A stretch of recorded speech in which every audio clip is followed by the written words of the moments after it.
Cuando cumplí los 20, algo dentro de mí se rompió. Como si alguien apagara la luz y me dejara sentada en la oscuridad. Papá perdió su trabajo en la fábrica de conservas de Valencia. No fue un despido oficial, lo llamaron reestructuración, pero yo lo vi marchitarse cada día más. Mamá, enfermera de urgencias, empezó a cubrir turnos dobles. Volvía de madrugada con los ojos vacíos y las manos frías. El dinero no alcanzaba ni para pan con aceite. Mucho menos para mis clases en la universidad técnica.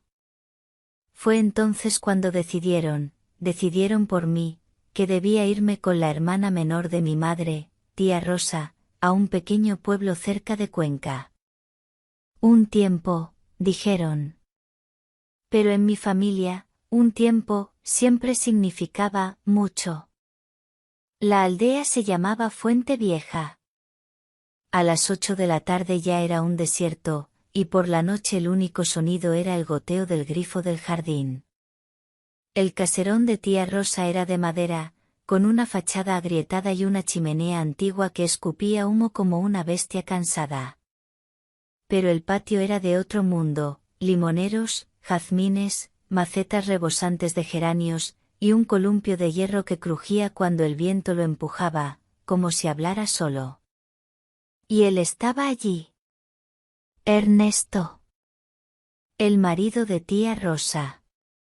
Un hombre grande, moreno, con barba entrecana y unos ojos color avellana, profundos, densos como el vino tinto. Trabajaba para una empresa que transportaba materiales de obra.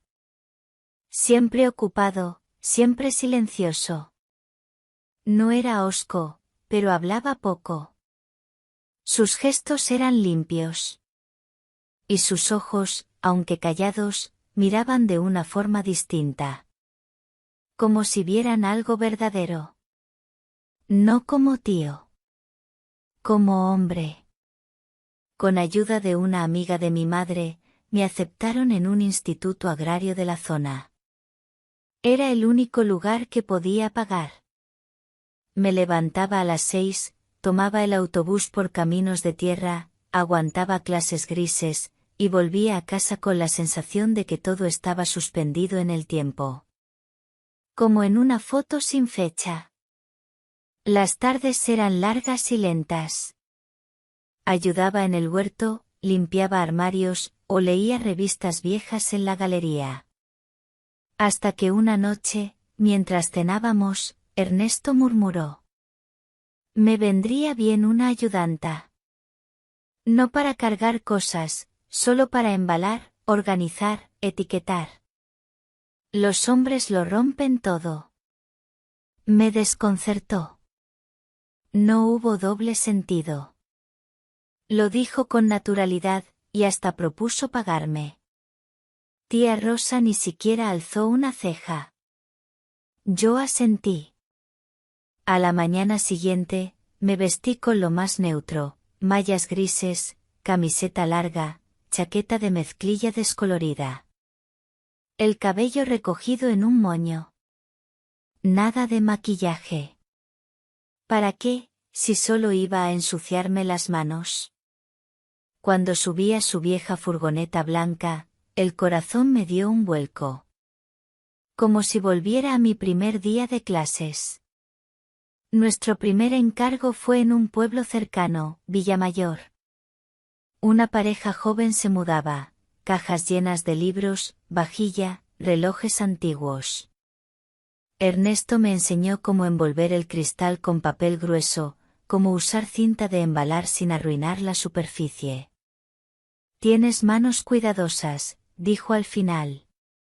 Eso no es común. Me pagó.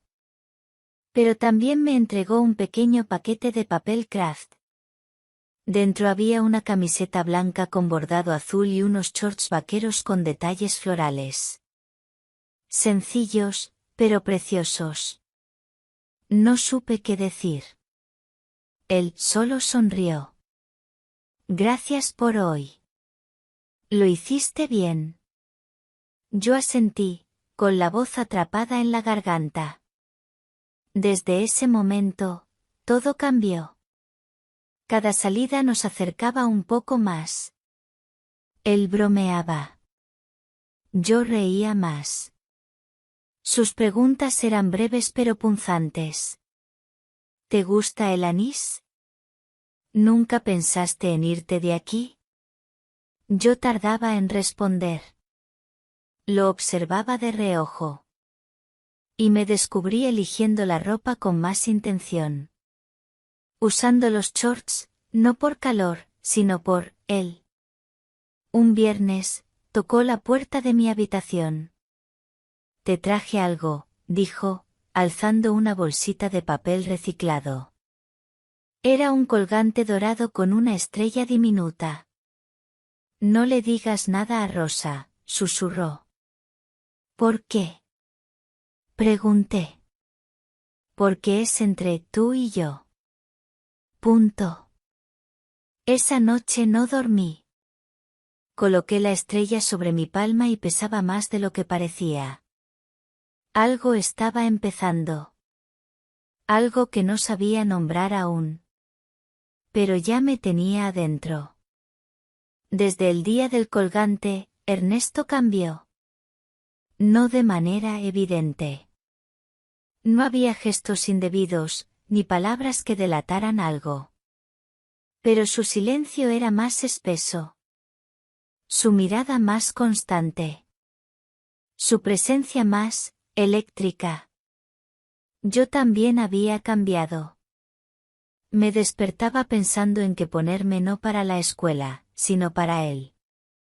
Blusas de algodón que marcaban la figura sin exagerar. Faldas largas con aberturas accidentales. El cabello suelto, perfumado. Y siempre el colgante con la estrella, oculto bajo la ropa como una promesa. Él no decía nada, pero sus ojos buscaban.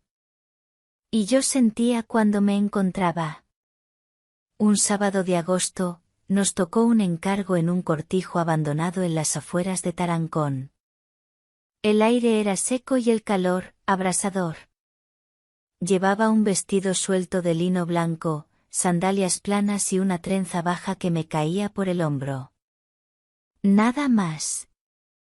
Ernesto me esperó en la furgoneta, como siempre, apoyado en la puerta, fumando.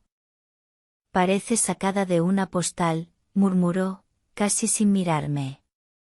Yo fingí no escuchar. El trabajo fue duro, muebles viejos, lámparas de cristal, montones de papeles empolvados. Él cargaba lo pesado, yo envolvía lo frágil. Trabajábamos sincronizados, como si nuestras manos ya supieran qué hacer sin hablar. En un momento, me agaché a recoger una caja caída, y él se inclinó al mismo tiempo. Su mano rozó mi cintura, casi sin querer. Pero no se apartó. La dejó ahí un segundo más, solo uno. Lo suficiente para que mi piel se encendiera. De regreso, no tomamos la carretera principal. Vamos por el camino viejo. Hay menos tráfico, dijo sin explicar más. Pasamos por una zona de viñedos, campos dorados y molinos. Finalmente, se desvió por un sendero de tierra y se detuvo frente a un estanque pequeño, escondido entre árboles. ¿Quieres bajar? Preguntó. No respondí. Simplemente abrí la puerta. Me quité las sandalias y caminé descalza por la orilla. El barro se pegaba a mis pies, pero no me importaba. Él se quedó de pie, observándome desde la sombra de la furgoneta. Eres como una sombra que se escapa del agua, dijo de pronto. Llegas y todo cambia. Me giré lentamente. Él avanzó. Nos quedamos frente a frente, sin tocarnos. El aire entre nosotros se volvió denso, inmóvil. Levantó una mano y la pasó por mi brazo, muy suavemente, como si tuviera miedo de romperme. «Eres adulta, Aline», susurró. Era la primera vez que decía mi nombre así, con ese tono. Sentí un escalofrío. No dije nada. Solo me alejé unos pasos y murmuré: «Deberíamos irnos». En el camino de vuelta no hablamos. Pero el silencio estaba lleno. Sus ojos buscaban mis piernas cuando creía que no miraba.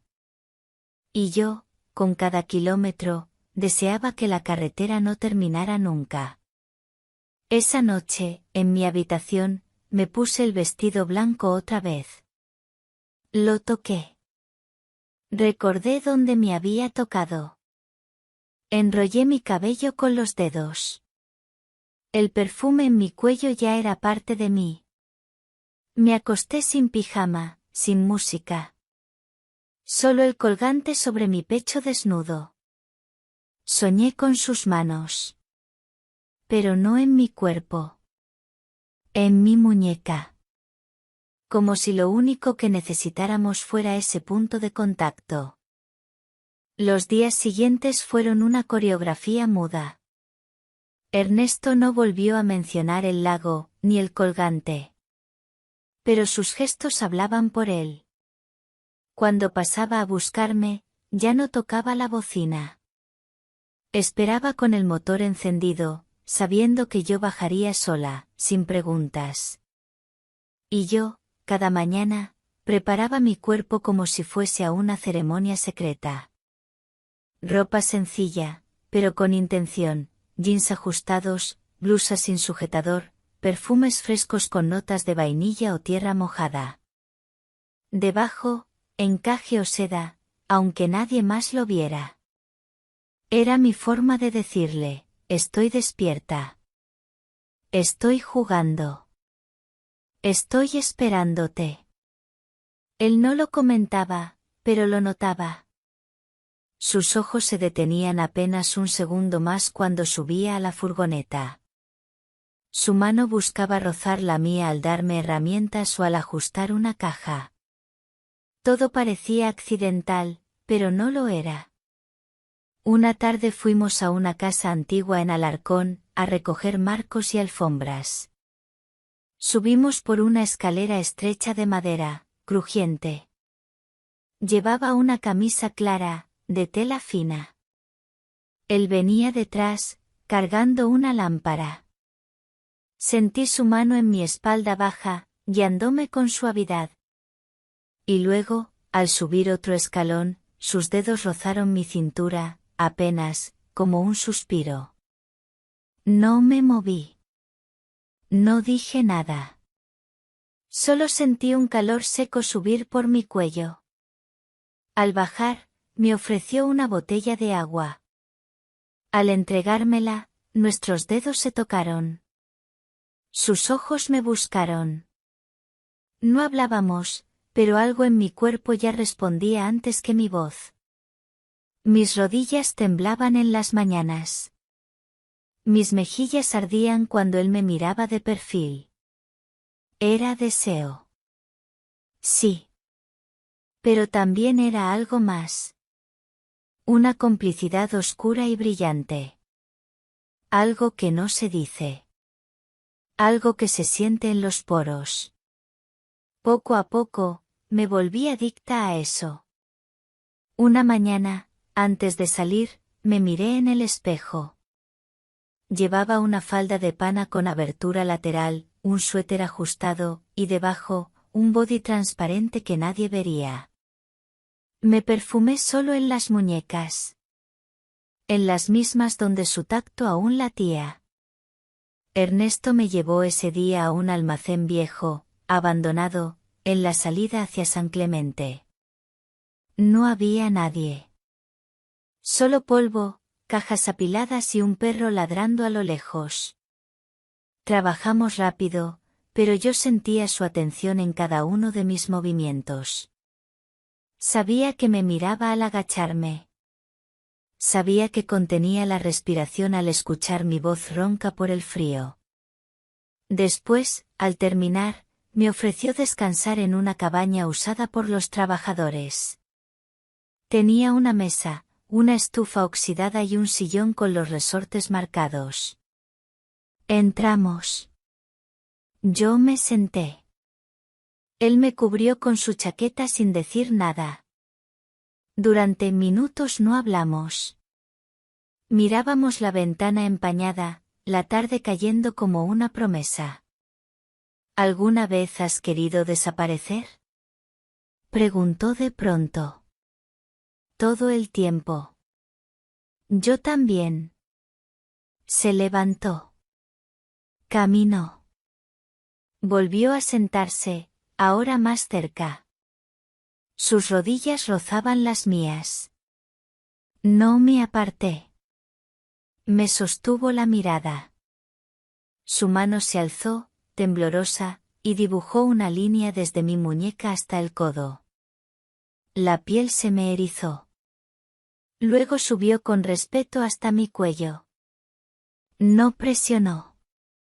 Solo dejó que mi cuerpo respondiera. Y respondió. Con un latido. Con un suspiro. No debería, murmuró. Pero yo sí quiero, dije yo, sin temblar.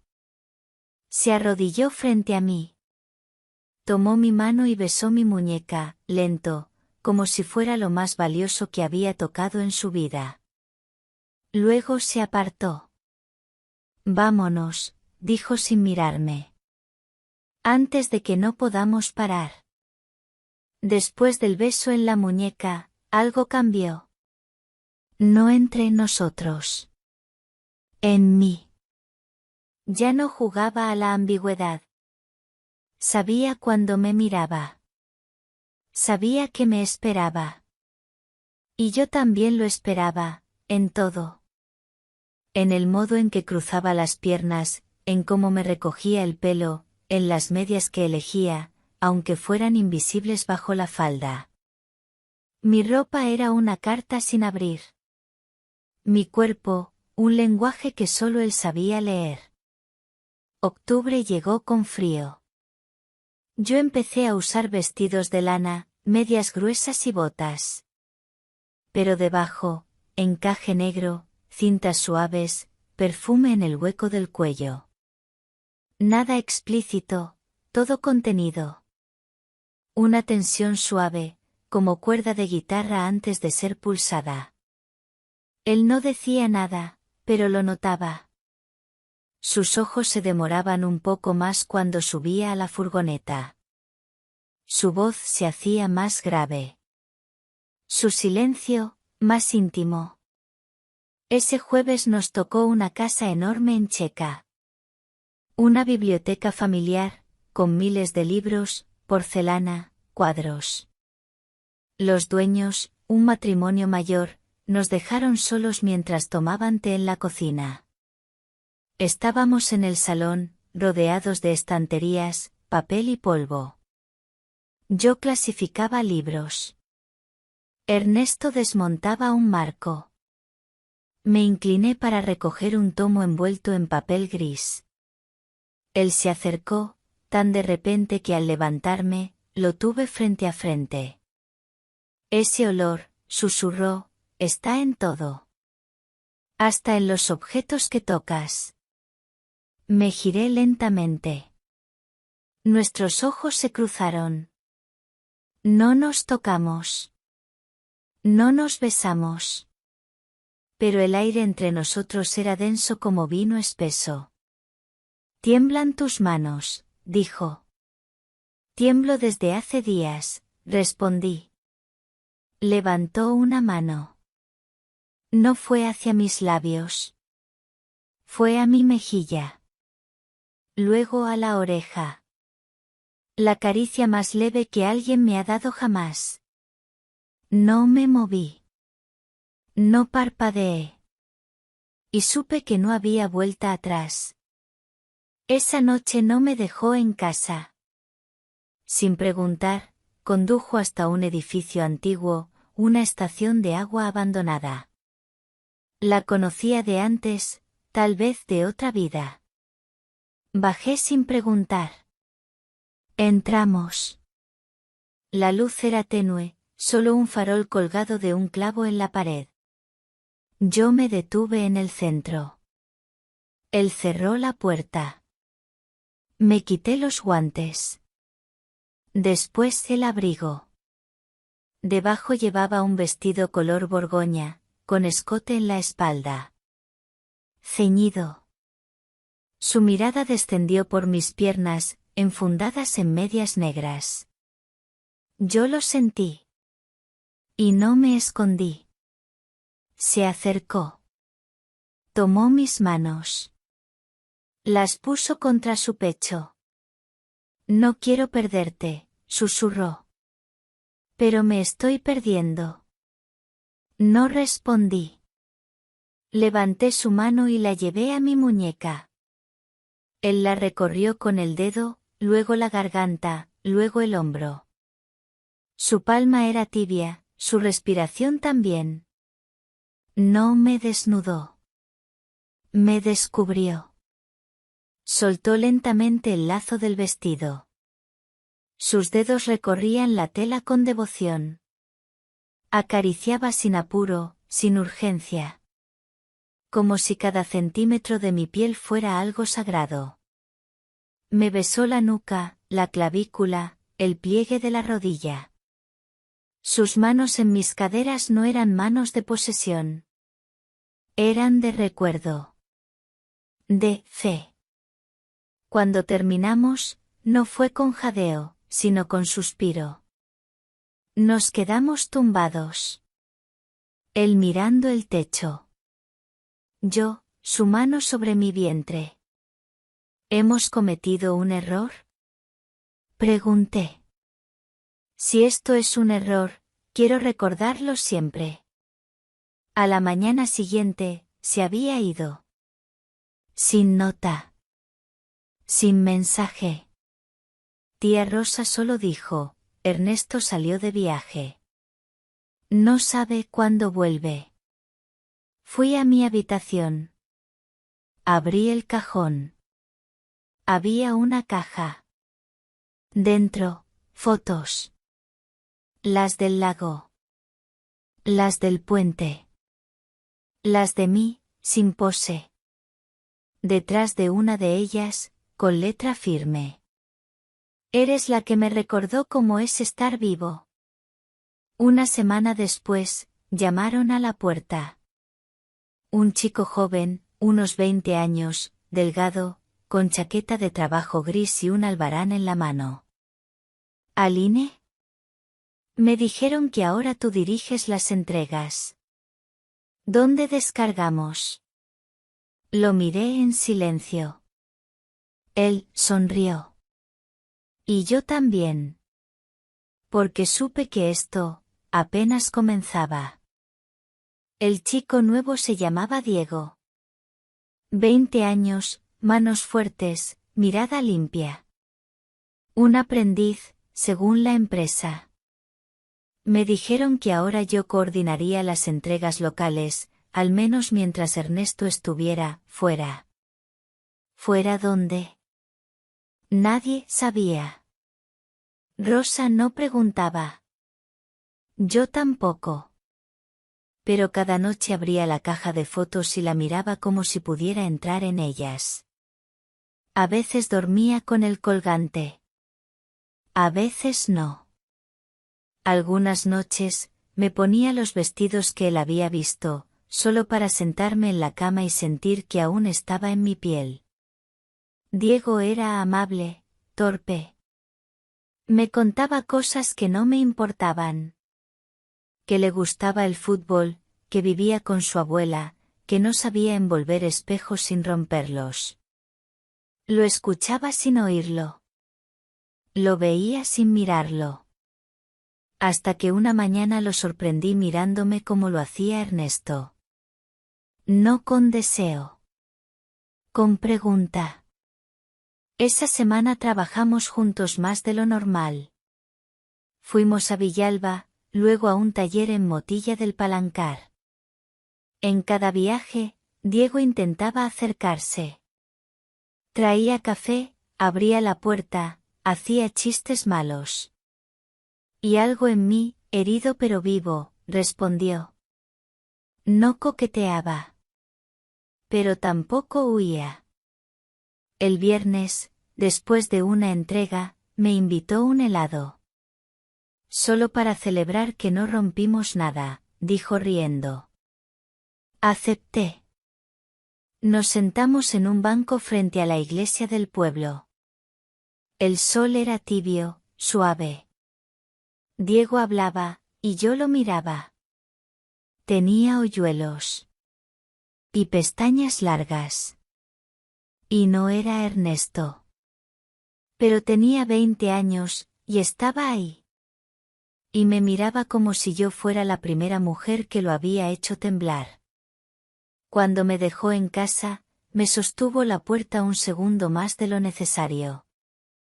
Yo lo sentí. No pasó nada. Pero esa noche soñé con 2 manos, una curtida y grande, que conocía mi espalda de memoria, y otra nueva, joven, temblorosa, que apenas se atrevía a tocar. Y yo, entre ambas. A la semana siguiente, llegó una carta sin remitente. Sobre de papel grueso, sin nombre. Dentro, una sola frase. Si te miro de nuevo, no podré irme jamás. Y un billete de tren. Destino, Zaragoza. Fecha, 2 días después. Mi corazón latía como un caballo desbocado. No dormí. No comí. No respiraba. El día indicado, dije a Rosa que tenía trámites en el instituto. Me vestí sin prisas. Vestido oscuro, largo, con botones hasta el cuello. Medias opacas. Zapatos planos. Cabello suelto, sin maquillaje. Pero en las muñecas, perfume. El mismo. Nuestro perfume. Tomé el tren. El trayecto fue un río de nervios y pensamientos. ¿Estaría allí? ¿Qué quería? ¿Qué quería yo? Al llegar a Zaragoza, lo vi desde lejos. Ernesto. Más delgado. Más callado aún. Pero con los mismos ojos que me desnudaban sin tocarme. No dijo nada. Solo caminó. Yo lo seguí. Llegamos a un apartamento vacío. Muebles cubiertos, ventanas cerradas. Silencio. Cerró la puerta. Me miró. No avanzó. Yo tampoco. Hasta que rompí el espacio entre los dos y le tomé la muñeca. Como él lo había hecho conmigo. Yo tampoco pude irme, le dije. Entonces sí me tocó. No como antes. Con hambre. Con dolor. Con amor. Su boca encontró mi cuello. Sus manos mi espalda.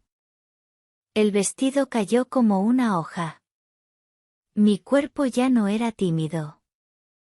Era fuego. Era certeza. Lo necesitaba. No como hombre. Como hogar. Esa noche, no hubo prisa. Solo tacto. Solo reconocimiento. Solo la verdad. A la mañana siguiente, él dormía. Yo me vestí en silencio. Tomé el tren de regreso sin mirar atrás. Porque entendí. No se trataba de él. Era sobre mí. Sobre lo que me había hecho sentir viva. Al llegar a Fuente Vieja, Diego me esperaba frente al portón. Tenía una flor en la mano. No dije nada. Solo sonreí. Porque algo en mí también quería saber qué pasaba cuando se elige quedarse. Y en el aire, como una promesa, como una advertencia, escuché su voz en mi memoria. Si te miro de nuevo, no podré irme jamás. Pero él ya me había mirado. Y yo ya había vuelto.